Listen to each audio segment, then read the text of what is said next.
بەناوی خوای گەورە و میهرەبان. خۆشەویستان، مانگێک بەر لە ئێستا چارەخوازێکی بەڕێز کە دانیشتووی شاری بەغدایە سەردانی ئێمەی کرد بە مەبەستی چارەسەری. کاتێک کاتە لای ئێمە پشکنمان بۆ کرد بۆمان دەرکەوت کە ئەم چارەخوازە بەڕێزە هەوکردنێکی زۆری لە ڕێڕەوی میزدا هەیە و خوێنی ئەبینی لەگەڵ میزدا. بۆ ئێمە دەست بەجێ پشکنینی نازوورمان بۆ ئەنجامدا، نازووری میسڵدان بۆمان دەرکەوت کە قەبارەی پرۆستاتەکەی زۆر گەورە بووە، بە جۆرێک کە قەبارەکەی 150 غرام بوو و لەبەرەوەی میزەکە تەواو بەتاڵ نەئەبوو، سێ بەردی میزڵدانیشی بە قەبارەیەکی گەورە دروست کردبوو.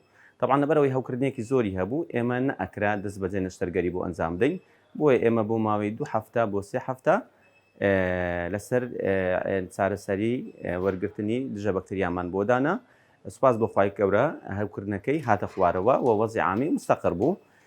لە کۆتاییدا ئێمە بڕیاری نەشتەرگەریمان بۆدا بە مەبەستی ڕێگریگرتن لە دووبارە بوونەوەی هەوکردنەکە و لە ماکەکانی بوونی پرۆستاتەکەی.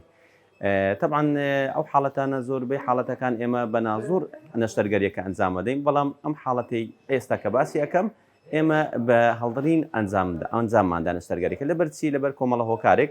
هۆکاری سەرەکی ئەوە بوو کە قەبارەی پرۆستاتەکەی زۆر گەورە بوو، سەروی 100 غرام بوو، قەبارەکەی 150 غرام بوو. ئەو پرۆستاتانی کەوا زۆر گەورن بە نازوور یاخود دوو جەلسەی دەوێ یاخود زاری وهەیە بە جەلسەیەک تەواو نەزاحەت ناهێنێ. بۆیە ئێمە بڕیارماندا کە بە هەڵدرین بۆ ئەنجام بدەین و کۆکارێک تریش ئەوە بوو کەەوە کۆمەڵە بەردێکی نزیکەی 3 بەر بوو لە میسڵدانیدا هەبوو.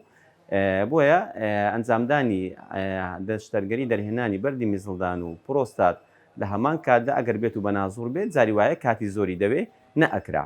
بۆ ئێمە بڕیارماندا بە هەڵدرین. سوپاس بۆ خوای گەورە بە یارمەتی تیمی نەشتەرگەری میهرەبانی نەشتەرگەریەکی سەرکەوتومان بۆ ئەنجامدا بە کاتێکی گونجاو و بە ڕێژەیەکی سەرکەوتوو بەوەی کەوا کاملی پرۆستاتەکەمان دەرهێنا و بەردەکانی میسڵدانیشمان بۆ دەرهێنا و ئێستاش وەزعی مستەقرە و ئینشاڵڵا بە دوواداچوونی بۆ ئۆکەین و بە هیوای لە ساغی و تەندروستی بۆ هەموو لاک. أنا المواطن جبار منصور دياب من بغداد.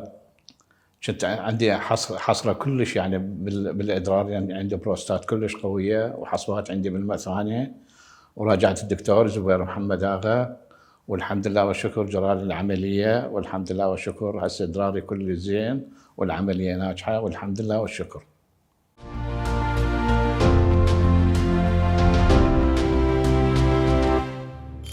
میهرەبانی دڵسۆزی و لێزانی.